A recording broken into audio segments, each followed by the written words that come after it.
ఓం నమో భగవతే శ్రీరమణాయ. ఓం శ్రీ దక్షిణామూర్తయే నమ.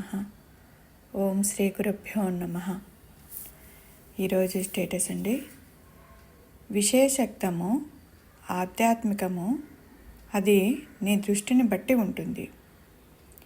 నీ దృష్టిని సరిగ్గా ఉంచుకో.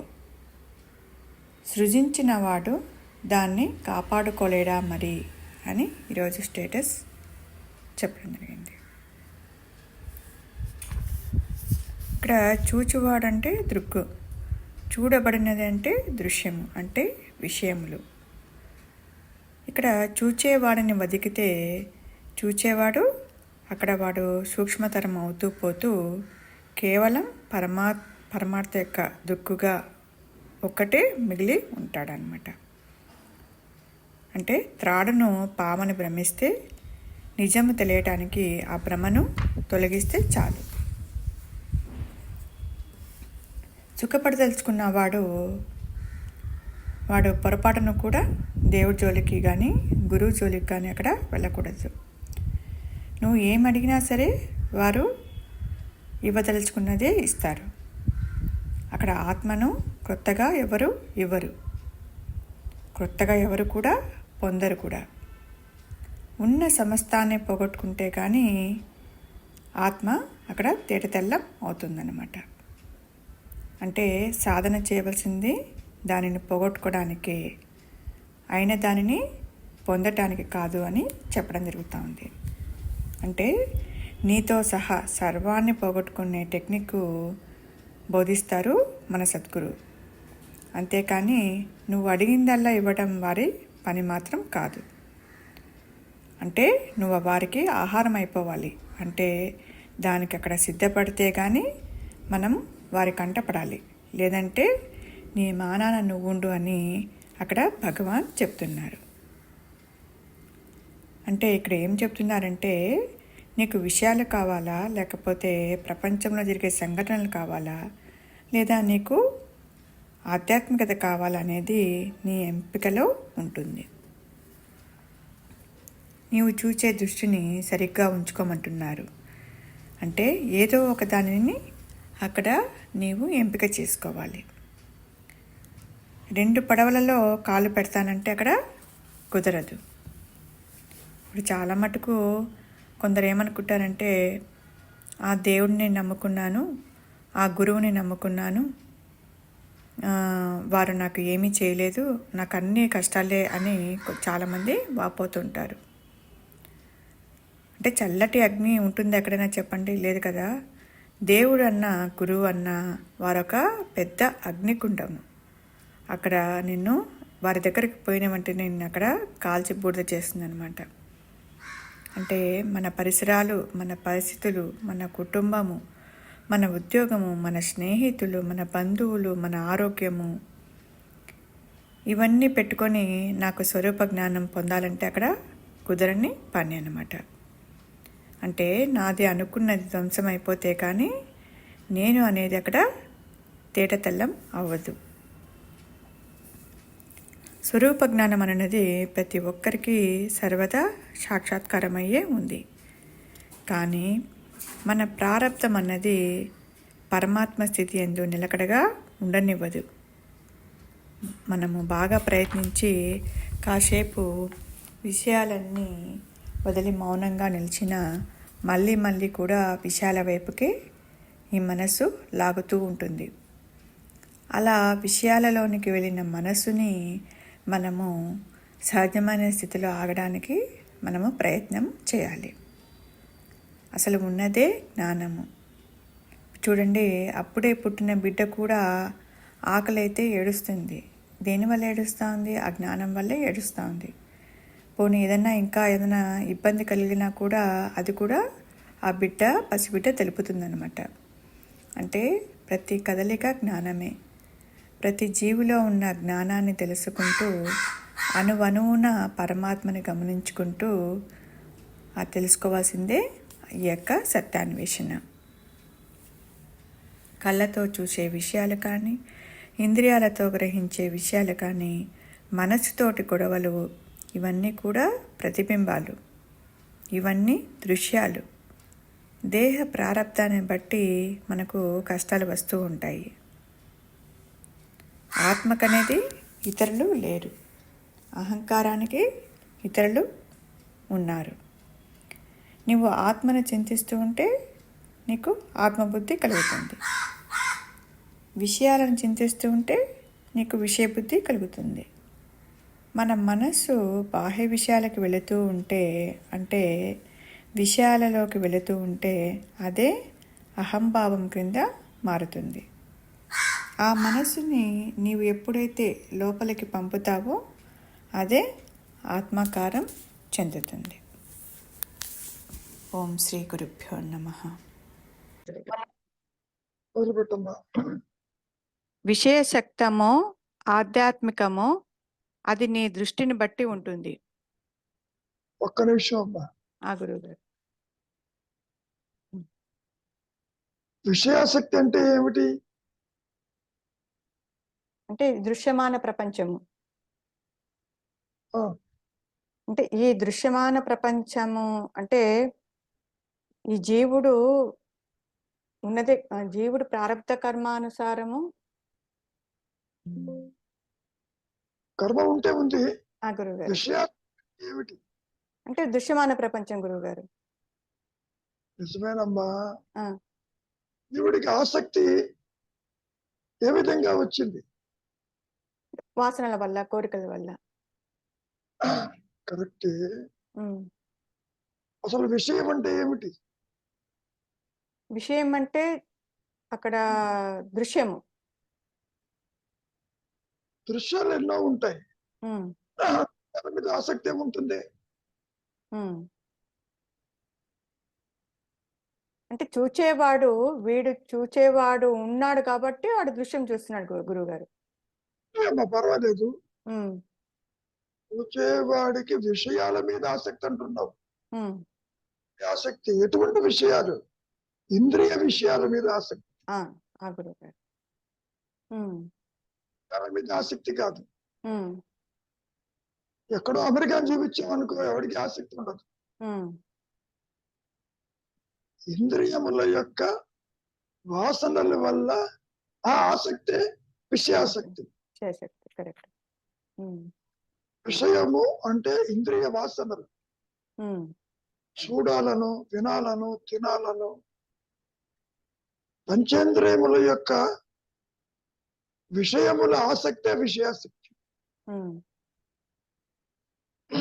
ఓకే. తర్వాత ఏమంటున్నారు?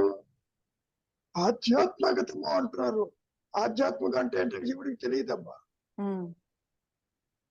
విషయాల గురించి బాగా తెలుసు. కాబట్టి ఆధ్యాత్మికతము, దైవికము అనేది జీవుడికి ఎలా తెలుస్తుంది? అంటే జీవుడికి తెలియదు గురువు గారు. వాడు చేసుకున్న కర్మానుసారంగా వాడికి తల్లి కర్మ అందరికీ ఉంటుంది. గురువు గారు, మనిషికి ఉంటుంది, శంకరుడికి ఉంటుంది, జీసస్ క్రైస్ట్ కి ఉంటుంది. కర్మ కాదు. ఆధ్యాత్మిక ఆసక్తి అంటే ఏమిటి? అది కూడా విషయాసక్తేనా? కాదు గురువు గారు.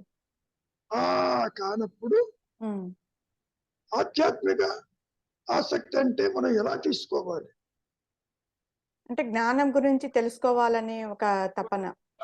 తెలియదు కదా, ఆత్మ ఉంటుందని తెలియదు. చాలా మంది దేవుడు ఉన్నాడో లేడో అని కూడా ప్రశ్నార్థకమే.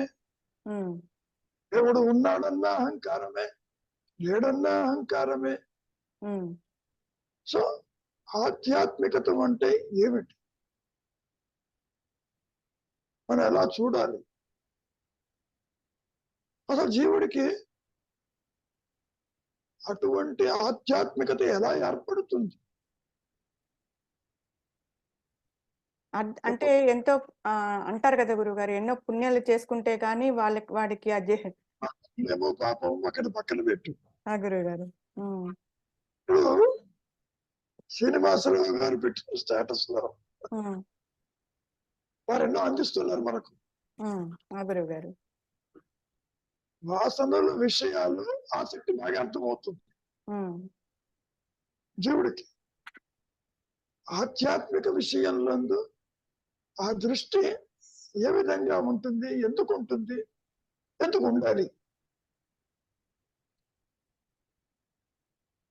అంటే ఇప్పుడు అంటే ఆధ్యాత్మిక ఒక్కొక్క మన జీవుడికి ఆ మలుపు అనేది తిప్పుతుంది గురుగారు. ఒక్కొక్కరికి ఇప్పుడు ఎలా అంటే ఇది ఏదో తెలుసుకోవాలని, ఏదో ఒక ఆనందం కావాలి, ఇది ఆనందం కాదు, ఏదో తెలుసుకోవాలని తపన అనేది, ఆర్తి అనేది పెరుగుతూ ఉంటుంది.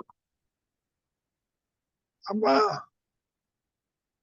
ఆధ్యాత్మికత అంటే ఏంటో తెలియదు, ఇంద్రియ సుఖాలు తెలుసు. గురుగారు అనుక్షణము అనుభవిస్తూనే ఉన్నాడు. ఇంకా ధనం కావాలను, ఇంకా తీరాలను, ఇంకా అనుభవించాలను, ఇవన్నీ తెలుస్తాయి.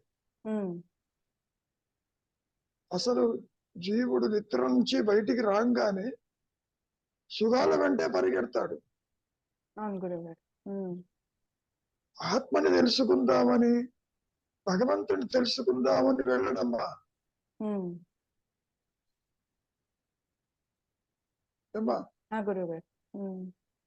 మరి ఎట్లా తీసుకోవాలి మనం? అంటే ప్రపంచంలో చాలా మంది ఎందరో అంటే చాలా మటుకు ఆధ్యాత్మిక వైపు మళ్ళా అంటే నాకు ఈ ప్రపంచము ఎప్పుడు ఉండేటివే, ఈ కష్టాలు ఎప్పుడు ఉండేటివే, ఈ సంతోషాలు ఉండేటివే, ఏదో ఒక ఆనందము కావాలని ఎదుర్కొని పోయే వాళ్ళు చాలా మంది ఉన్నారు కదా గురుగారు. అంటే అటు పక్క నడిచి అసలు ఆధ్యాత్మికం అంటే ఏంటి? అంటే అంతర్యామి అంటే తెలియదు గురుగారు. చెప్పండి గురుగారు. నేను చెప్పినా నీకు ఉపయోగించి నువ్వేమంటావు చెప్పు. ఏనాయన రవి మాట్లాడుతున్నారు వెంకట్రావు గారు, మీరు చెప్పండి, కొంచెం అన్మ్యూట్ చేసుకోండి. అన్మ్యూట్ చేసుకోండి, లేకపోతే మీ మాట మీకు వినపడుతుంది, నాకు వినపడుతుంది. ఆధ్యాత్మికం అంటే తను తానెవరో తెలుసుకోవడమే ఆధ్యాత్మికం. అది గురు మూలంగా తెలుస్తుంది. మరి గురువు అందించడుగా, గురు బోధ వల్ల తెలుస్తుంది. గురు బోధ వల్ల ఆ జ్ఞానానికి దాట తీస్తుంది. అంటే ఆధ్యాత్మికం అంటే తను తాను తెలుసుకోవడం అంటారా? అవును.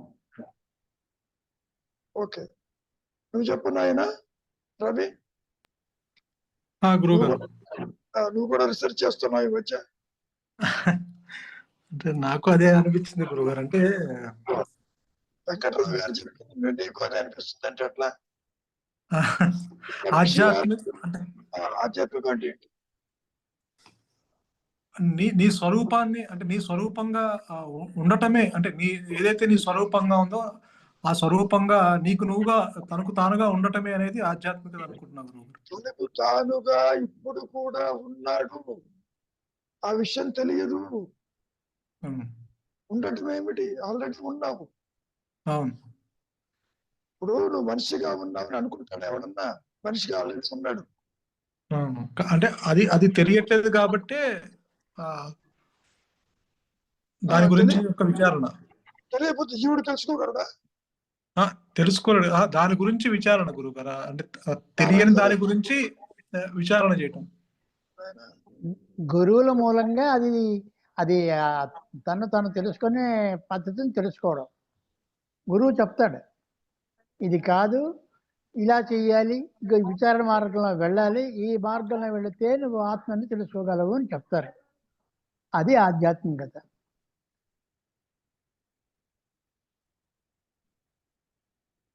శ్రీనివాసరావు గారు, త్రో సమ్ లైట్. ఆధ్యాత్మికం అంటే ఏంటి?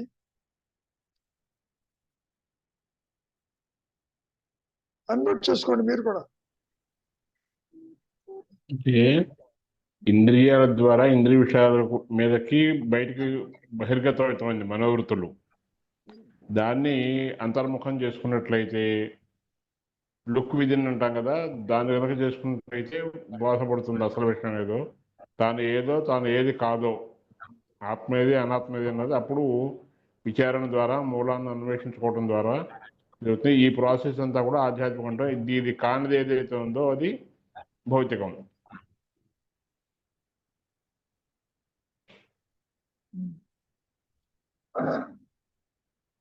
మనిషి శాశ్వత సుఖం కోసం కోరుకుంటాడు. కనిపించేవన్నీ ఒక కూడురికి తాగితేనో తేనె బొట్టు నాలుక మీద వేసుకుంటేనో అవన్నీ శాశ్వత సుఖాన్ని ఇవ్వవు. ఉన్నంతసేపే ఉంటుంది, అది పోగానే ఆ సుఖం మళ్ళీ అదృశ్యం అయిపోతుంది, మళ్ళీ విచారం మామూలే. ఇవన్నీ కూడా భౌతికమైన విషయాల్లో వస్తాయి. ఏదైతే శాశ్వతమైన సుఖాన్ని ఇస్తుందో, ఏదైతే ఆనందాన్ని ఇస్తుందో అది మాత్రమే భౌతికం కాదు, ఆధ్యాత్మికం అనుకుంటున్నాను. దానికోసమే అన్వేషణ. తరతరాలుగా ఈ జన్మ జన్మల పరంపరలో ఈ జీవుడు తెలుసుకునేది, ఈ జన్మ ఎత్తేదే అది తెలుసుకోవటం కోసం.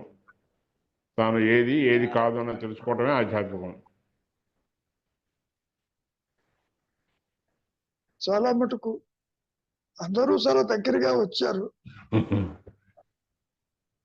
ముఖ్యంగా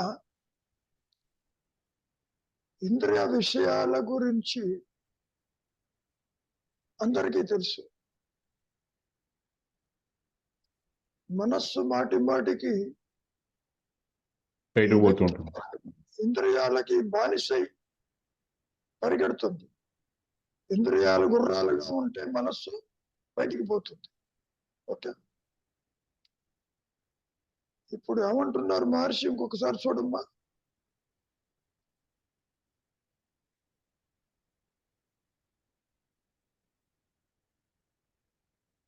అన్మ్యూట్ చేసుకో తల్లి, నువ్వు కూడా. విషయశక్తమో ఆధ్యాత్మికమో అది నీ దృష్టిని బట్టి ఉంటుంది. ఇక్కడ దృష్టి అంటే చూపు అంటే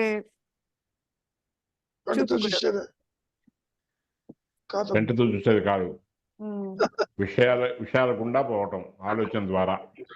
జ్ఞానం జ్ఞానం బహిర్ముఖం అవటం, అంతర్ముఖం చేసుకోవటం. నీ దృష్టికోణంలో అంటే ఇంద్రియ వ్యాపారములతోటి పరోక్ష జ్ఞాన వైపుకు వెళుతున్నావా, పైన లేదా పరోక్ష జ్ఞానము కాకుండా నీవుగా నిలిచి ఉండటానికి వెళుతున్నావా? పరోక్షము కానీ అపరోక్షమే. దృష్టి కోణం అంటున్నారు. దృష్టి అంటే జ్ఞానం. జ్ఞానం దృష్టిమయం అన్నాడు. దృష్టి ఏమా అర్థమవుతుందా? దృష్టి, జ్ఞాన దృష్టి, చక్షు దృష్టి. జ్ఞాన దృష్టి అంటే ఇంద్రియాలు ఏ విధంగా పనిచేస్తున్నాయి, ఇంద్రియాల వెంట వెళ్ళాలా అనేటువంటి జ్ఞానము కాదు. అసలు జ్ఞానం అంటే ఏమిటి అనేది అంతర్దృష్టి అన్నారు ఇందాక. ఆ అంతర్దృష్టి కలిగి ఉండటమే ఆధ్యాత్మికం. ఇక్కడ బయటికి పోవాలా, ఇంట్లో ఉండాలా? బయటికి పోతే విషయాసక్తి, ఇంట్లో ఉంటే విషయాసక్తి రహిత స్థితి, ఆత్మస్థితి, సత్యస్థితి, జ్ఞానస్థితి, సహజ స్థితి. That's all, very simple. ఒకటే నేను ఉంటుంది, జ్ఞానం ఉంటుంది. అది ఇంద్రియాలను చైతన్యవంతం చేసినప్పుడు కర్తగా కర్తృత్వంతో ఇంద్రియ సుఖాలు అనుభవించడానికి విషయాసక్తంతో వెళ్ళిపోతుంది. ఏదో ఒక ఉపాధిని తీసుకుని, ఉపాధి ఉండాలి దానికి. దాంతోనే ఇంద్రియాలు. ఒక చోటికి వెళ్ళాలి అంటే ఉపాధి అవసరం. ఒక టాక్సీ కావాలి, ఒక కారు కావాలి. సో ఉపాధిలా తీసుకుంటుంది, సుఖాలకే పరుగెడుతుంది బాహ్యంలోకి. కాబట్టి ఏ జ్ఞానం అయితే సాపేక్షంగా కావచ్చు, డజంట్ మ్యాటర్. ఏ పరిమితమైన జీవుడు అయితే అది జ్ఞానమే పెడుతుంది. కాబట్టి నీవు ఇంద్రియాల వెంట బయటికి పోవటమా, విషయాసక్తి కలిగి, లేదా విషయములందు అనాసక్తి కలిగి లోపలికి పోవటమా, ఉమ్, నీవు ఉండటమా ఉమ్, అని ఆధ్యాత్మికత. ఆ గురుగారు. ఉమ్, అంతేగాని దేహాత్మ బుద్ధితో పరిమితమైన నేనుగా బయటికి పోయి నేను ఆత్మను తెలుసుకుంటానంటే కుదరదు. ఉమ్, ఆ మాట కూడా అన్నారుగా మహర్షి, భగవంతుణ్ణి చూడటానికి నీవు మిగిలింటే కదా అన్నాడు. ఆ గురుగారు. ఉమ్, బయట ఎక్కడో దేవుడు ఉన్నాడు, ఆకాశంలో ఉన్నాడు, ఉమ్, ఏ కొండ మీద ఉన్నాడు, ఎక్కడో ఉన్నాడు ఉమ్, అనుకుంటూ పరిగెడతారుగా. ఆ గురుగారు. వాడు మహర్షి కూడా ఏం తక్కువ తిరువన్నామలై వచ్చాడు కదా ఎత్తుకుని. ఉమ్, అరుణాచల క్షేత్రం అనగానే తనలో ఒక చైతన్యం వచ్చి వెళ్ళాలని పరిగెత్తాడుగా. తీరా వచ్చాక ఏమన్నాడు, నా ఆత్మ ఇది అన్నాడు. ఉమ్, అంటే తాను ఏ స్థితిలో ఉన్నాడో అదే బయట కనపడుతుంది అని చెప్పాడు. సరే, ఆ విషయం కాసేపు పక్కన పెడితే, ఉమ్, విషయాసక్తికి లేకుండా ఇంద్రియ వ్యాపారముల వెంట వెళ్లకుండా ఉమ్, నీవుగా నిలిచి ఉన్నటువంటి సహజ స్థితే ఆధ్యాత్మికత. వెరీ సింపుల్ అన్నమాట అది. ఆ గురుగారు. ఉమ్, చాలాసార్లు మహర్షి ఏమంటారు, ఆలోచన లేని మనస్సే ఆత్మ, ఉమ్, అన్యత్వము లేని చింతనే ఆత్మచింతన. అది కూడా చింతనే. ఉమ్, ఆత్మచింతన, అహంకార చింతన రెండు చింతన. ఉమ్, చింతన చెయ్యడానికి జ్ఞానం కావాలి. ఆ గురుగారు. ఉమ్, ఒకటేమో పరోక్ష జ్ఞానమై కూర్చుంది, ఉమ్, సహజత్వమేమో పరోక్షము కానిది అపరోక్షమై తానుగా ఉమ్, జ్ఞాన వృత్తి చేత తన స్వరూపంలో నిలిచి ఉండటమే ఆధ్యాత్మికత. ఉమ్, ఈ ఆధ్యాత్మికత కొత్తగా రాదు. ఉమ్, ఇంద్రియ సుఖాలు కొత్తగా వస్తాయి. ఉమ్, కొత్తగా అంటే పుట్టిన పసిపిల్లవాడికి రుచులు నేర్పుతావు, మాటలు నేర్పుతావు. ఉమ్, ఏమా అవును గురుగారు. నేర్చుకుంటే వచ్చేవి విషయ వాసన, ఉమ్, కాన్స్టెంట్ కాంటాక్ట్ తో వస్తాయి అవి. ఉమ్, నేర్చుకోవటం మానేసి ఉమ్, అన్లెర్నింగ్ చేసినప్పుడు ఆధ్యాత్మిక చింతన ఏర్పడుతుంది. అదే జ్ఞానానికి. ఉమ్, అదే మహర్షుల వారు జ్ఞాన వృత్తి చేత నేను ఉన్నానన్న ఎరుకే ఆధ్యాత్మికత. ఆ గురుగారు. ఉమ్, చాలా సింపుల్. ఉమ్, బయటికి పోతే లోక చింతన, ఇంద్రియ చింతన. బయటికి పోకుండా నీవుగా మౌనంగా ఎరుకుతో కూడిన ఆలోచన లేకపోతే ఆత్మవే. ఉమ్, ఆత్మ చింతన అంటే అహం స్ఫురణ. ఆ గురుగారు. ఉమ్, అది కూడా మనస్సు చింతించినట్టుగా ఆత్మ కూడా చింతిస్తుందమ్మా. ఉమ్, కాకపోతే ఈరోజు- నీవు రీతిలో ఆ గురుగారు. అన్ని చింతన చేయదు, ఉమ్, ఆత్మ చింతన చేస్తుంది, జ్ఞాన చింతన చేస్తుంది. ఉమ్, తన ఉనికిని తానుగా ప్రకాశింపచేసుకుని తెలుసుకుని చూడగలిగిన సామర్థ్యము ఒక్క ఆత్మకే ఉంది. ఉమ్, అట్లా మరి దేనికి లేదు. ఆ గురుగారు. ఉమ్, ఇప్పుడు ఎందుకు చెబుతున్నారు మహర్షి ఈ విధంగా? చూచే నేను ఉమ్, ద్రష్ట జ్ఞానము పాయింట్ అది. ఉమ్, అది విషయాసక్తి లేకపోతే, ఉమ్, కర్తృత్వం లేకపోతే ఆత్మచింతనే ఉంటుంది, ఇంటింటి అనేది ఉండదని. ఆ గురుగారు. ఉమ్, నీవు ఉంటే ఉంటావు. ఉమ్, బయట ఇల్లు కాకుండా ఎక్కడ ఉండలేవు. అవును గురుగారు. ఉహు, ఏమ్మా అవును గురుగారు. ఉమ్, మరి పాయింట్. అర్థమైంది గురుగారు. ఉమ్, ఈ రెండిట్లో ఏది శాశ్వతమైంది? ఆత్మచింతన ఆధ్యాత్మిక శాశ్వతమైంది. సత్యమైంది. ఉమ్, శాశ్వతం అంటే మార్పు లేనిది, మాట్లాడండి. ఉమ్, మొదలు చివర లేనిది, ఉదయ అస్తమానాలు లేనిది, ఉమ్, కనబడిపోయేది కాదు. ఉమ్, జ్ఞాన చింతన, ఆత్మ చింతన అని ఇక్కడ మనం అర్థం చేసుకోవాలి. ఉమ్, అది కొత్తగా రాదు పైగా. ఉమ్. ఏమ్మా? ఆ గురువు గారు. చింతా విహీనం, ఉమ్, విషయ చింత లేకపోతే ఉమ్, గురుచింతయామి అంటే ఆత్మచింతనే ఉంటది. అది చేసుకుంటూ ఉన్నది ఆల్రెడీ.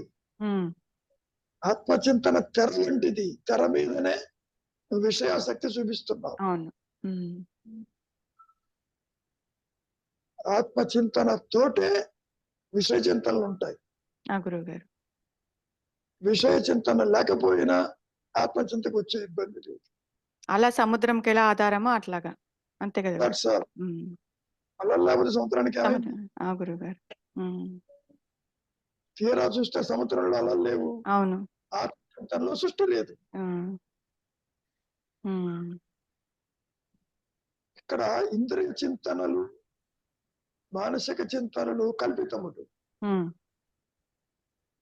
ఉమ్, నువ్వు కల్పించుకుని చూస్తావు, ఉమ్, ఒక కలగన్నట్టు. ఉమ్, జగతావస్థ కూడా ఒక కల్పనే. ఉమ్. ఏమ్మా? ఆ గురువు గారు. అవును. ఇది ఆలోచించి థాట్స్ బికమ్ రియాలిటీ. స్వప్నంలో, జాగ్రత్తలో కూడా. ఉమ్, ఉమ్, కానీ ఆత్మ చింతన ఆలోచన కాదు. రెండిటికి చూడటానికి చింతన అన్న పేరు పెట్టిన ఉమ్, ఆత్మ చింతన సహజమై, నిత్యమై, అనంతమై, ఏకమై, అద్వితీయమై, పరిధులు లేక ఉంటుంది ఆ చింతన. ఆ గురువు గారు. ఉమ్, అదే ఉన్నానన్న ఎరుక. Very simple. ఉమ్, ఉమ్, అహమహమతి స్మరతి ఇది ఆత్మ చింతన. ఉమ్. ఏమ్మా? ఆ గురువు గారు. ఉమ్, నేనంటే దేహము, నాది నేను ఉమ్. అనే మానసిక చింతన. చింతన. ఉమ్, అంటే పరిమితమైన పరోక్ష చింతన, ఆభాస చింతన, ఉమ్, స్వప్న చింతన పోలి. ఉమ్. ఆ గురువు. ఉమ్, ఉమ్, అన్య చింతన ఉంటే మానసిక చింతన ఉన్నట్టు లెక్క. ఉమ్, అన్యత్వము. ఉమ్, అన్యత్వము లేకపోతే తనకు తానుగా నిలిచి ఉన్నది ఆత్మచింతన. ఉమ్, అన్య చింతనతో ఆత్మచింతన తెలుసుకోవటం కాదు. ఉమ్. ఎందుకని ఒకటే నేను. అవును. ఉమ్, ఒకటే వ్యక్తి బయటకు వస్తాడు, మళ్ళీ లోపలికి వెళ్తాడు. ఉమ్. బయటకు వచ్చినప్పుడు ఏమో జీవుడు జగత్తు ఈశ్వర భావనతో ఉంటాడు. ఆ గురువు గారు. అవును. అది విషయ చింతనతో కూడుకుని ఉంటుంది. ఉమ్, ఉమ్, నిజానికి దేహాలతో కలవడమ్మా. ఉమ్, ఈ జ్ఞానం ఎప్పుడైనా అనుకో, ప్రయత్నం చేయి. ఉమ్. వస్తు విషయాలతోటి కలవడు. ఆ గురువు గారు. ఉమ్, నాది అంటాడు అంతవరకు. అంతవరకు. నా సంసారం, నా ఇల్లు, ఉమ్, నా దేహం, నా భార్య పిల్లలు, నా ఆస్తిపాస్తులు అంటాడు, కానీ కలవదు. ఉమ్, అదే రీతిలో ఆత్మ కూడా దేనితోనూ కలవదు. ఉమ్. కారణం దీనికి అన్యత్వం లేదు. ఆ గురువు గారు. ఇక్కడ నీకు అన్యత్వం కనపడినా కలవు. ఉమ్, అభాస కాంతి కూడా దానికి ఆధారము సహజ స్థితమైనటువంటి ఆత్మకాంతి. ఉమ్, రెండుటికి తేడా ఏమిటి అంటే అహంకారము, వ్యక్తిత్వము, కాంతి తను తాను తెలుసుకోలేదు. ఉమ్. దేని చూస్తుంది నాదంటుంది, సంసారం నాదంటుంది. ఇంతకీ నీవెవరివంటే నేను బలానా అని చెప్పలేదు. ఆ గురువు గారు. అవును. ఆత్మ దగ్గరికి వచ్చేసరికి అన్యత్వము లేదు, తనకు తాను తెలుసుకుంటుంది. ఉమ్, అదే స్వరూప జ్ఞానము, అదే మోక్షము, అదే ముక్త స్థితి అని మనం మాయలు చెప్పుకుంటాం. ఉమ్. ఓకే, ఆ గురుగారు.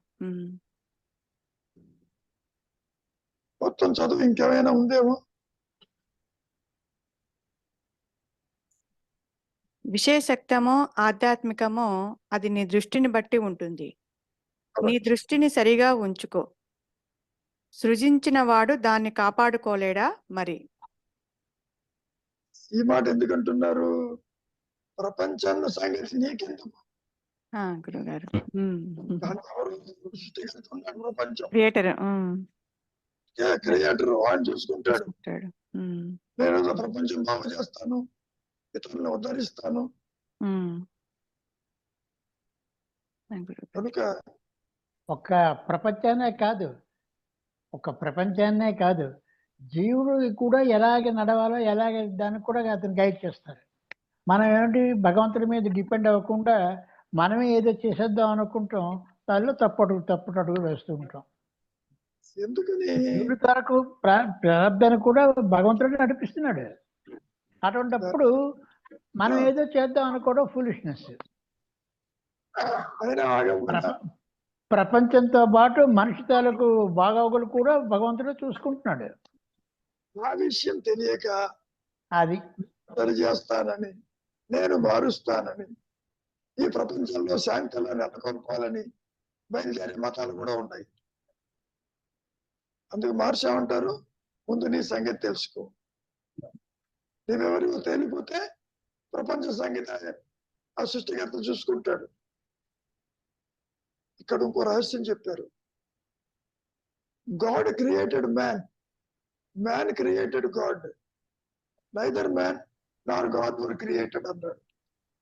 అంటే ఈ రెండు కూడా లేవు, ఊహాతీతమే. That's all. ఇది కనుక బాగా మనస్సులో నాటుకుపోతే విషయాసక్తి ఉండదు. ఇంకా ఏది జరగాలో సాగిపోతూ ఉంటుంది. అనాసక్తితో కూడుకుని చేసే కర్మలు ముక్తిదాయకలు. ముక్తి అంటే స్వరూప జ్ఞానంతో, అది ఎప్పుడూ ప్రకాశిస్తూనే ఉంటుంది. ఆ విషయం తేలిపోతుంది అనుగ్రహం చేత. మళ్ళీ ఇక్కడ ఇంకేమైనా ఉందా? ఇంకా లేదు గురుగారు. ఆసక్తి లేదా?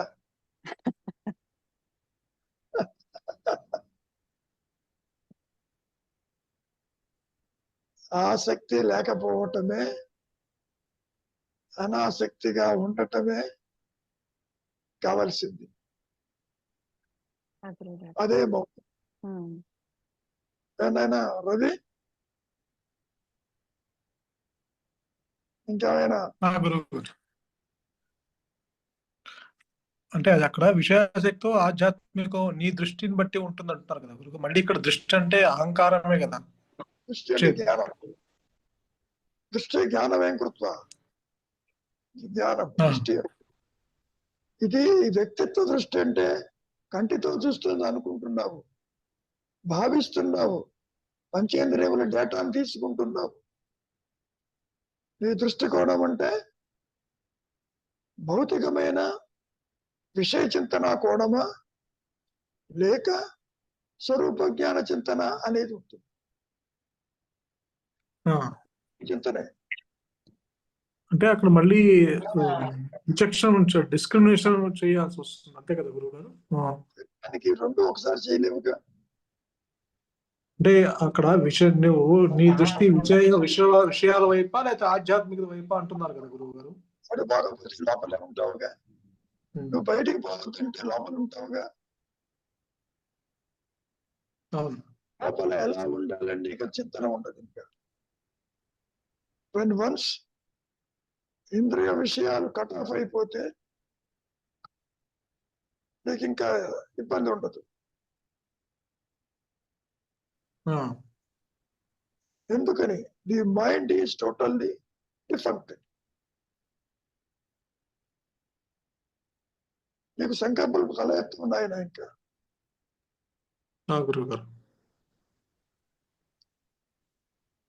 ఎప్పుడైతే నీకు నీ స్వరూపంలో నిలిచి ఉంటావో సంకల్పాలు రావటం కష్టం అవుతుంది. ఇప్పుడు పోవటం కష్టము, అప్పుడు రావటం కష్టం. అంటే ఇక్కడ నీ దృష్టిని సరిగ్గా ఉంచుకో అంటున్నారు కదా గురువు గారు. అంటే నీవుగా ఉండవని, ఆ, నీవుగా ఉండవని, ఆ, విషయ చింతన జోలికి పోవద్దని, ఉమ్, లోక వ్యవహారం జోలికి పోవద్దని, అన్య చింతన జోలికి పోవద్దని. అదే చింతావిహీనం, అదే మౌనము, అదే అంతర్ముఖము, అదే ఆలోచన రహితము, అదే బంధరహితము. ఇట్లా ఆ, గురువు గారు. జీవుణ్ణి బంధించేది ఆలోచన. ఆలోచన అంటే ఏంటో చూడండి, అక్కడ ఏమీ లేదు. ఏమీ లేకపోయినా నీ ఉన్నావు, ఆత్మగా ఉన్నావు. బాగుంటది ఏనాయనా. ఆ, గురువు గారు. అదే అంటే ఇక్కడ నీ దృష్టి అంటే కంటితో చూసే దృష్టి కాదు, అంటే ఆ కంటికి కంటైన జ్ఞానానికి. కంటితో చూసేది కూడా జ్ఞాన దృష్టి. ఆ, జ్ఞానం జ్ఞాన దృష్టి. చూపిస్తున్నాడు. ఆ, కన్ను తీసి అక్కడ పెడితే చూడలేదు. ఉమ్, తెర ఉంటేనే బొమ్మలు పడ్డట్టు, స్వరూప జ్ఞానం అనే జ్ఞానం ఉంటేనే చక్షు దృష్టి, ఇంద్రియ దృష్టి, బాహ్య విషయ చింతన ఏర్పడుతుంది, లేకపోతే ఏర్పడుతుంది. ఆ, గురు. ఉమ్, కాబట్టి దృష్టి అంటే నీ ఆలోచనతో కూడుకున్నటువంటి విషయ చింతన, అది జ్ఞానం. అది ఉమ్, శాస్త్రజ్ఞానం నీకు ఎలా వచ్చింది? శాస్త్రజ్ఞానమేగా. శాస్త్రముల గురించి ఉన్నటువంటి విషయాలు జ్ఞాన రూపేణ నీలో స్టోర్ అయి ఉన్నాయి. ఆ, గురువు గారు. ఇది చెప్పండి. ఉమ్,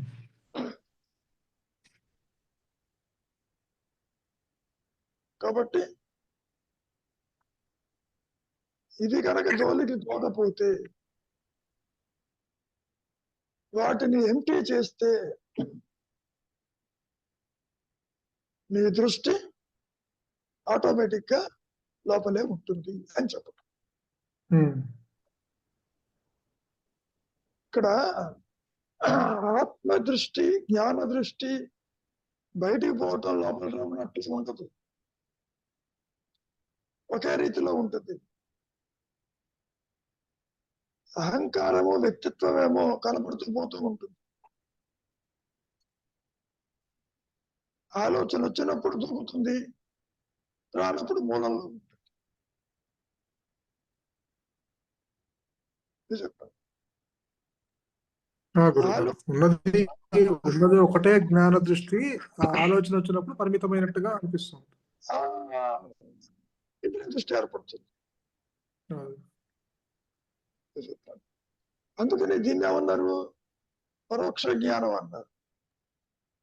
ఉమ్, పరోక్షము లేనిది అపరోక్షం అన్నారు. అంటే ప్రత్యక్షము తనకు తానుగా ఉంటుంది. ఇది కొత్తగా రాదు. ఇది చెప్పినట్టు.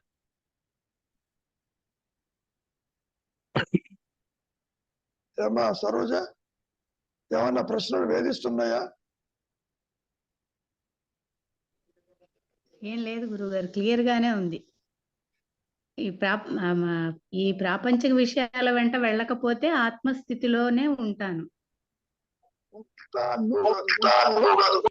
ఉంటుంది. ఆ గురువుగారు. వెళ్ళి రావటం లాగా ఉండదు. అవును గురువుగారు, అది ఎప్పుడూ ఉన్నదే కాబట్టి అది అనొద్దు. వెళ్ళి ఉండదు. నేను ఎప్పుడు ఉంటుంది, నేను ఆ ఉంటుంది, గురువుగారు. నేనే ఉంటుంది. ఆ సరోజ ఉండదు, గురువుగారు. అవును గురువుగారు, కరెక్టే. ఉండదు. ఇట్లా కాబట్టి ఆ గురువుగారు. అత్యంత తేలికైందే కదా. తేలికైంది గురువుగారు. ఇంకేమైనా ఉందే నాయన? అదృశ్యమయ్యే లోపల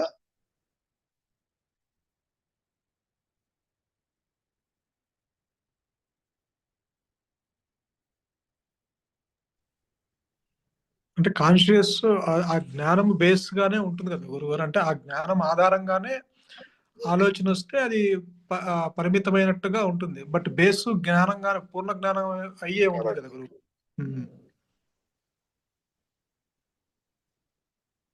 నేను అంటే ఎక్స్పాండెడ్ కాన్షియస్నెస్.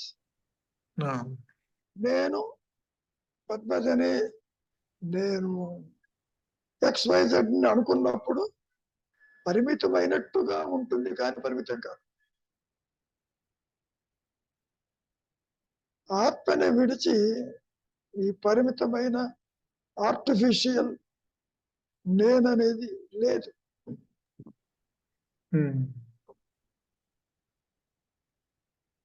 ఈ ద్వైతంలో లేకపోయినా ఆత్మకు వచ్చే ఇబ్బంది లేదు.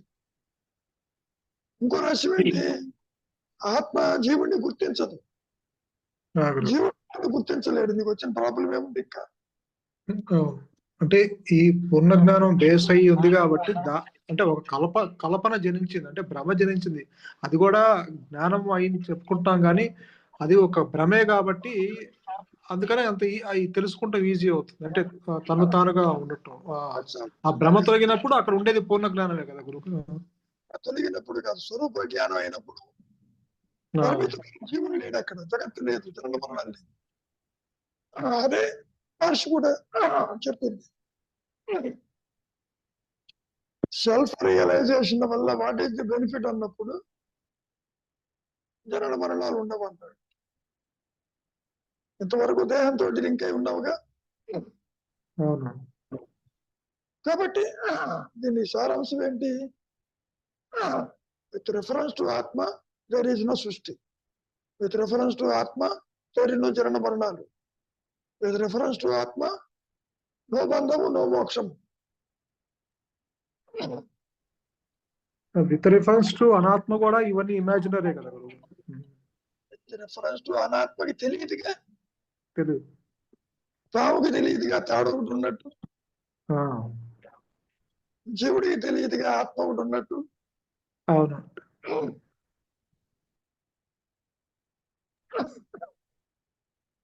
చెప్పినట్టు గురుగారు తెలియదు. అంటే ఆ భ్రమ జనితమైందే జీవభావనే నిజం అనుకుని సత్యం అనుకుంటుంది. ఎందుకని? వాసన చేత.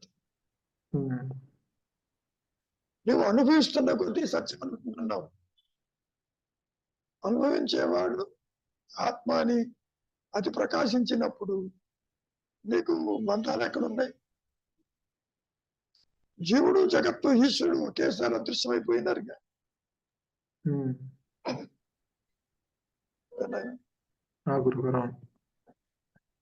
తాండే మహర్షి అన్నారు, అసత్యం అసత్యము గావించబడింది, లేనివాడు లేనట్టు దృశ్యమైపోయినాడు. నీవు పాము కోసం వెతుకుతున్నావు, తాడు కనపడింది, లేని పాము అదృశ్యమైందంటావు. ఇంతకీ పాము ఏమైందంటే తాడు గెలిచిందంటావా? ఆ మాట కూడా అన్నది మహర్షి. దేనివల్ల వచ్చిందో అందులో గెలిచిందన్నాడు. కాబట్టి పామే లేదు, వెరీ సింపుల్. సృష్టి లేదు, ఇది నా అనుభవం. ఉన్నది కాన్షియస్నెస్, ఉన్నది అహంస్ఫురణ, ఉన్నది తురీయం, ఉన్నది ఎరుక, ఉన్నది ఎక్స్పాండెడ్ కాన్షియస్నెస్, అన్లిమిటెడ్ కాన్షియస్నెస్. దాన్నే బ్లిస్ఫుల్ స్టేట్ అన్నాం, యూనివర్సల్ కాన్షియస్నెస్ అన్నాం.